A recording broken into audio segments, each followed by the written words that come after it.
And bitch, this is not new. Your man's is a hoe when you ain't even knew. Bow from the hip, talking my shit, talking my shit, talking my shit. I'm coming straight from the hip, talking my shit, talking my shit, talking my shit. Bow, bitch, my name is Flacco, cannot be the shit.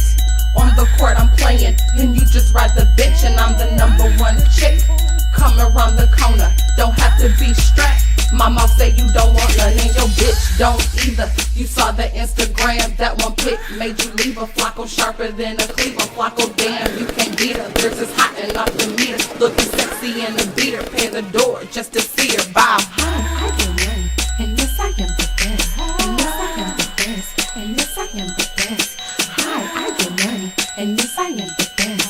And yes I am the best. And yes I am the best. I'm calling straight from the hip. Talking my shit.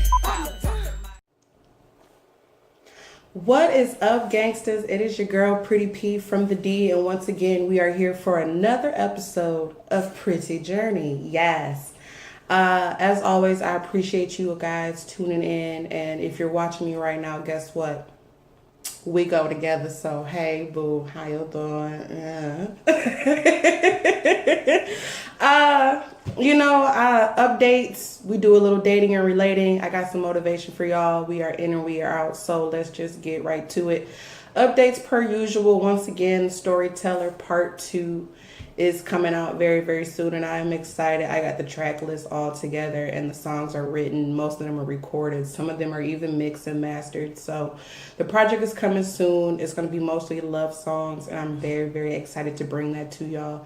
If you haven't checked out Storyteller #1, the original project is on Dat Piff, and if you go to my P Flacco music page on Instagram, you will get a link to that or a video to this. Either way, you'll find me. Google me, whatever you got to do to find my music and all the good stuff I have for you. Please tune in. Of course, the Ladies Room is a very sexy online boutique, which is also up and running right now. I do have some inventory and some stuff available for you guys, so make sure that you follow me at the Ladies Room, and check all that hot sexiness up. Last but not least, as far as updates regarding me, it has been a crazy, crazy week. I actually got laid off, but I kind of anticipated it. However, I have 3 interviews next week, bitch, and 2 of them are actually from management positions, and one of them is to teach English. Can she teach? Yes, she can. A lot of people, see the videos or see pictures of me and think, that it's just about being sexy or twerking or putting my body out there, but it's really not about that. I'm getting a lot older now, and a lot of things that I do is just to be empowering and motivational for other people, because at the end of the day, it's a lot of tragedies going on, and we just need to learn to love one another. So, mama's putting it up. Once you reach a certain age, it comes time where you got to put them booty shorts up, you know what I'm saying? Because if you are trying to put forth a positive image, there's just certain things that you can't do anymore. So, it is what it is. But fingers crossed, everybody, that everything goes well and that I get one of those really, really good jobs and, whatever, be normal. Moving right along, because like I say, I'm in and I'm out. We're going to get into our dating and relating for the week. And what I want to talk about this week is Fairweather people. And what I mean by that, when you think about a Fairweather fan in sports, it's somebody who jumps on the bandwagon or who's a part of the team because they're winning.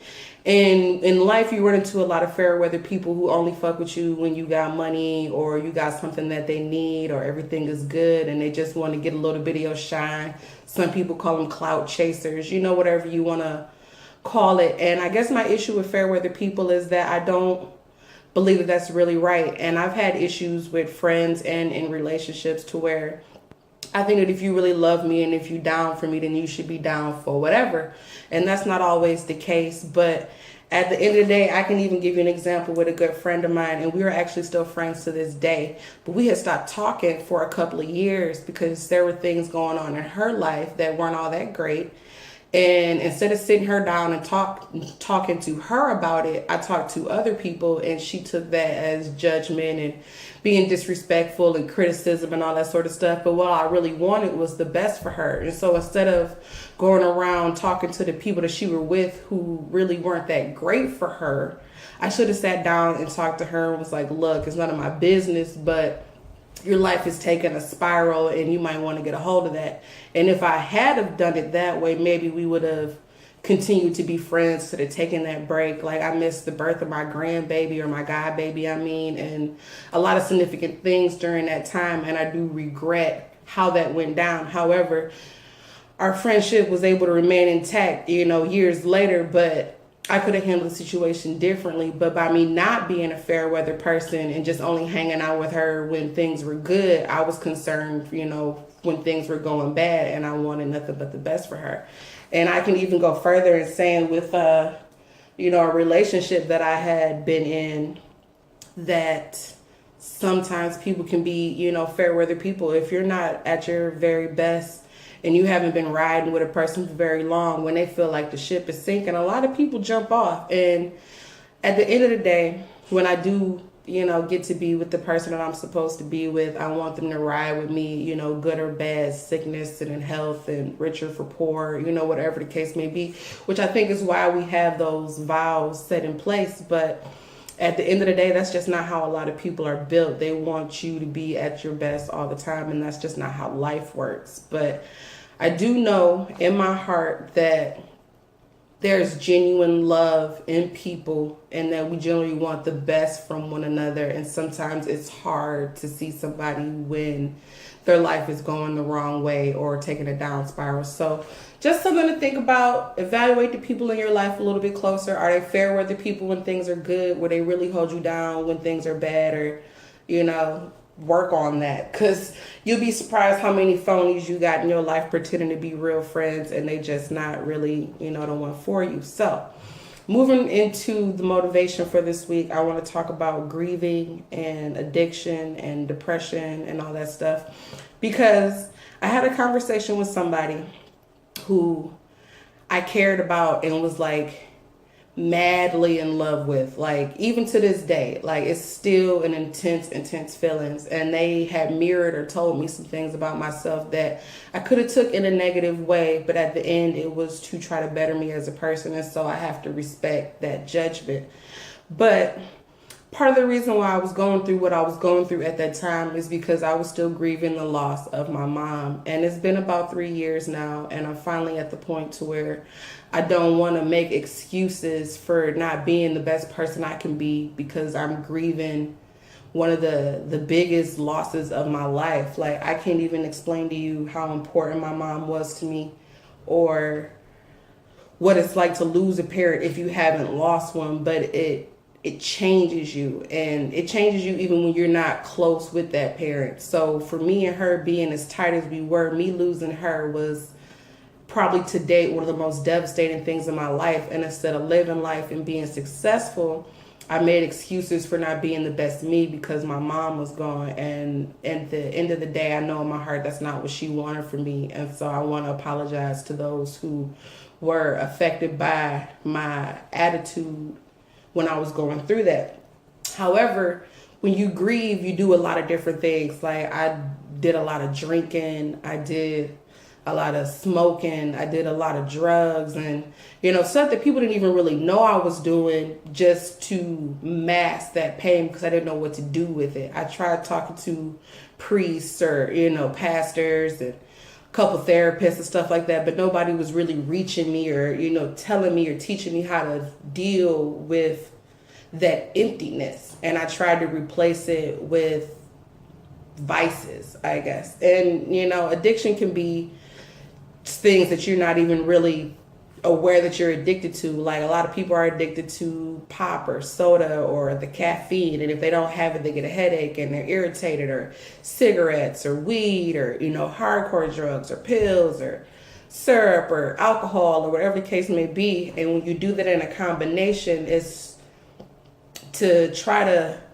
fill you up, or you feel like a temporary elation or a happy feeling for that moment, but the minute you stop, you take a even harder hit, because now you're withdrawing from whatever it is that you were on. Plus you still feel how you felt because you didn't really address it, you just covered it up for a little while. So if you are going through something right now, whether it be grieving a death, or you're dealing with the fact that you don't have enough money to make ends meet and you're worried about your kids, or, you know, whatever the case may be, you know, try to talk to somebody close to you.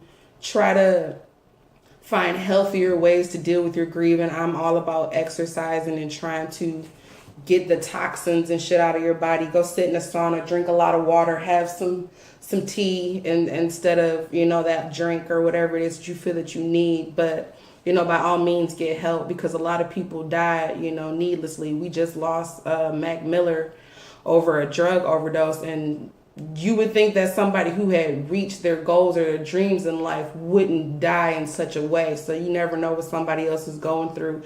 If you think somebody is going through something, or you got somebody that's trying to talk to you, make time for them. You know, it's a give and take sort of thing when it comes to addiction and grieving and depression.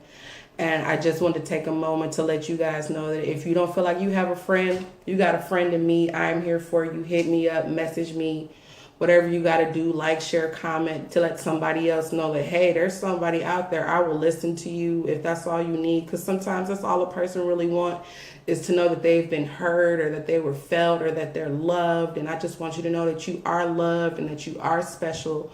And shit, sometimes more often than not, I need to feel that. I need to know that I'm special. I need to know that I'm loved and that I'm creative and beautiful and all these different things that make life feel like it's worth living. So, you know, that's what I got for you guys. Definitely look out for everything I got coming for you as far as the music and the boutique and positive vibes. I definitely wanted to give you guys my very, very best at all times. And it's nothing but love each and every day. Watch out for Fairweather people and the fake phonies in your life, people who only love you when you up, and the people who wouldn't try to hold you up when you down, you know what I mean? Like, be careful for that shit.